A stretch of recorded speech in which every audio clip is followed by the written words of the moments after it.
Salut chers élèves, bienvenue dans cette série de vidéos consacrée à la notion des espaces vectoriels réels et destinée aux élèves de terminale sciences mathématiques. Avant de parler de loi de composition externe, je vous rappelle que pour avoir une loi de composition interne, on était parti d'un ensemble E et d'une application de E croix E vers E à un couple XY. On fait associer l'image T de XY qui est le composé par la loi de composition interne. Interne pourquoi? Parce que tout simplement on reste dans des éléments de E. C'est un couple d'éléments de E qui est transformé en un composé d'éléments de E. Et bien sûr il reste dans E. Pour la loi de composition externe, c'est un peu différent. On a toujours, bien sûr, besoin d'un ensemble E, mais il y a un ensemble externe à E qui est mis en équation ici. Il s'agit de l'ensemble R pour les espaces vectoriels réels. En général, le R, c'est un corps commutatif quelconque.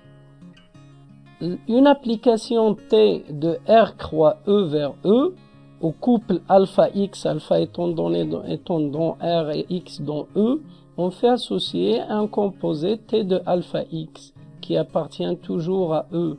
Cette application-là édite une loi de composition externe définie sur E et opérant à l'aide de scalaires réels. Les scalaires réels, c'est les éléments de R, c'est des coefficients.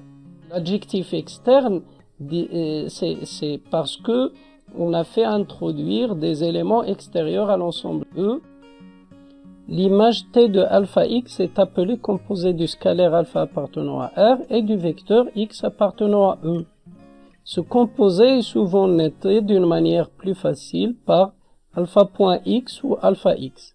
Notons bien sûr que les coefficients alpha ou les scalaires alpha vont être toujours à gauche. On arrive finalement à un résultat très important, surtout pour les exercices.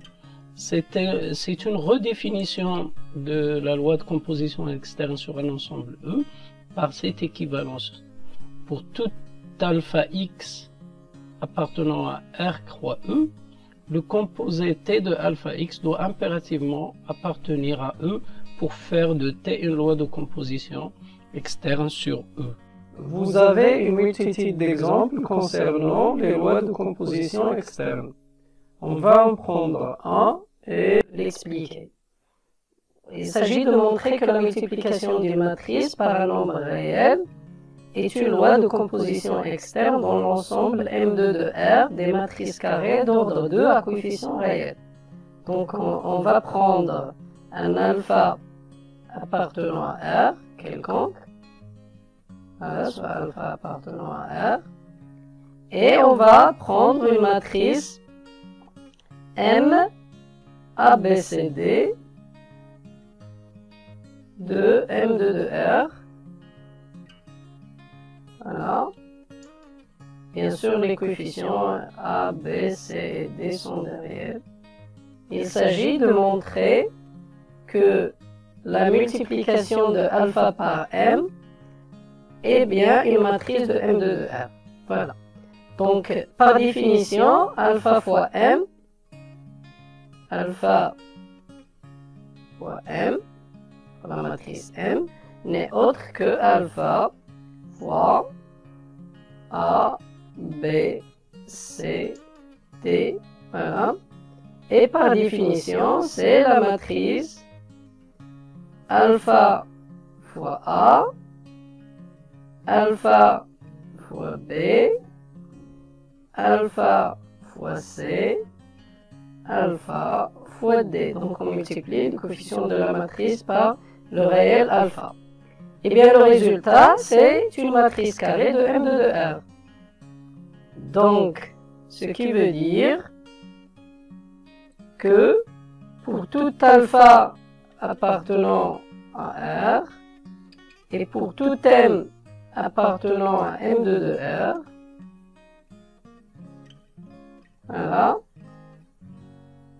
le composé alpha point M est un élément de M de R. C'est une matrice carrée d'ordre 2.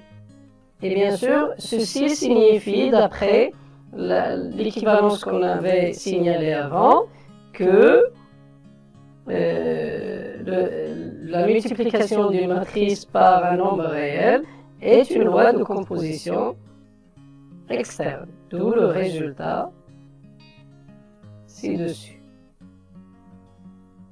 Voilà. Il s'agit bien sûr de cet exemple-là, de l'énoncé de l'exemple.